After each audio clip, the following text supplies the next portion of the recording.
जय श्रीमन्नारायण। हमारे वेद शास्त्र पुराण के अनुसार ऐसा कर्म नहीं करना चाहिए जिससे हमें फल की जगह कष्ट प्राप्त हो। 21 नवंबर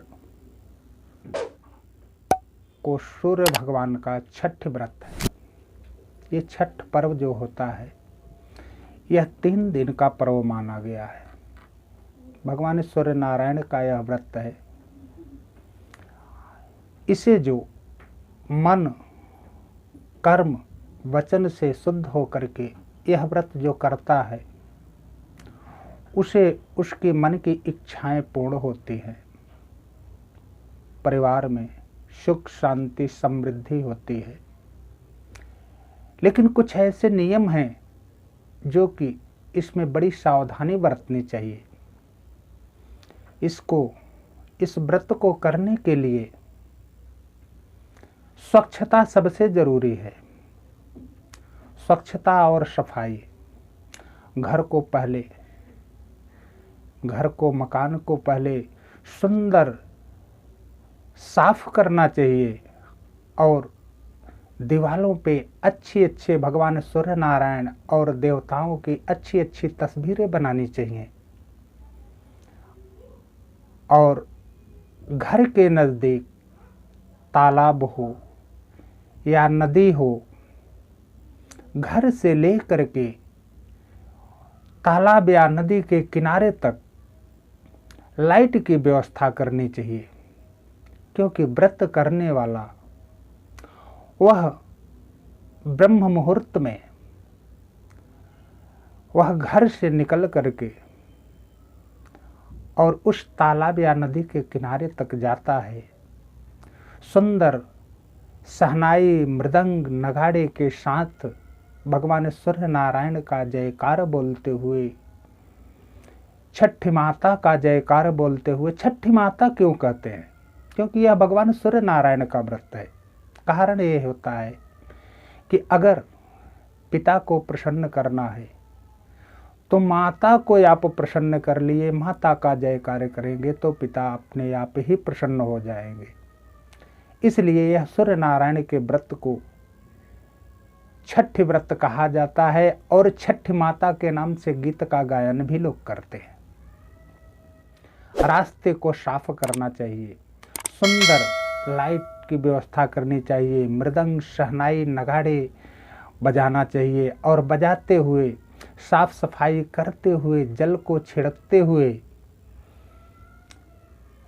उस गंगा के किनारे या नदी के किनारे या तालाब के किनारे ब्रह्म मुहूर्त में व्रत करने वाला यजमान जब पहुंचता है तो 5 गन्ना उस गन्ने का ऊपर का जो पत्ता होता है वह निकाला नहीं जाता। 5 गन्ने को मुड़ करके गांठ बनाते हैं और उसको खड़े करके और उसी में जल में अर्ध शरीर को जल में रख करके सूर्य नारायण देवता का इंतजार करते हैं।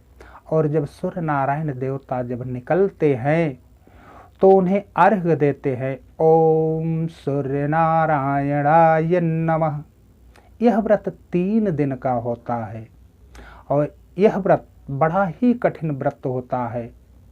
दिन भर व्यक्ति ना कुछ खाता है ना पीता है। शाम को जब वह फलाहार लेने बैठता है उस समय अगर कोई आवाज़ भी हो जाती है ना तो वह फलाहार नहीं कर सकता। और 3 दिन के बीच में घर में सफाई स्वच्छता रहना चाहिए और अनेक प्रकार के फल, अनेक प्रकार के मिष्ठान, अनेक प्रकार के भोग भगवान सूर्य नारायण को अर्पण किए जाते हैं। उस 3 दिन के बीच में कोई भी व्यक्ति आपके घर से ब्राह्मण हो, दीन दुखी हो, कोई भी निराश हो करके ना जावे। आपके दरवाजे से निराश होकर के ना जावे, खुश हो करके जावे, मंगल हो करके जावे। इस नियम संयम से, इसमें इस व्रत में, भगवान सूर्य नारायण के व्रत में, क्योंकि भगवान सूर्य नारायण प्रत्यक्ष देव हैं जो कि इस संसार को प्रकाश प्रदान करते हैं। अगर प्रकाश न हो तो कोई व्यक्ति जीवित ना रहे। इसलिए इनके व्रत में बड़ी ही स्वच्छता, बड़ी ही सफाई और तन मन धन से एकदम निर्मल और स्वच्छ होकर के यह व्रत करना चाहिए। जब यह 3 दिन का व्रत पूर्ण होता है तो उसके परिवार में मनवांछित फल भगवान सूर्य नारायण देते हैं। इस प्रकार से जो इस व्रत को करता है उसकी सभी मनोकामनाएं भगवान सूर्य नारायण पूर्ण करते हैं, छठ माता पूर्ण करती हैं। इसमें जरा सी भी असावधानी नहीं करनी चाहिए। अगर जरा सी भी असावधानी हुई तो इसका परिणाम भी बहुत भयंकर होता है।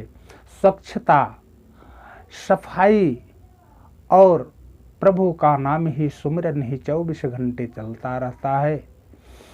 आज के लिए यहीं तक, फिर आपको अगले वीडियो में मिलेंगे। मेरे वीडियो को लाइक ज़रूर कीजिएगा, शेयर ज़रूर कीजिएगा, सब्सक्राइब ज़रूर कीजिएगा, कमेंट भी करिएगा। अगले वीडियो में हम आपको जल्द ही फिर मिलेंगे। जय श्रीमन नारायण।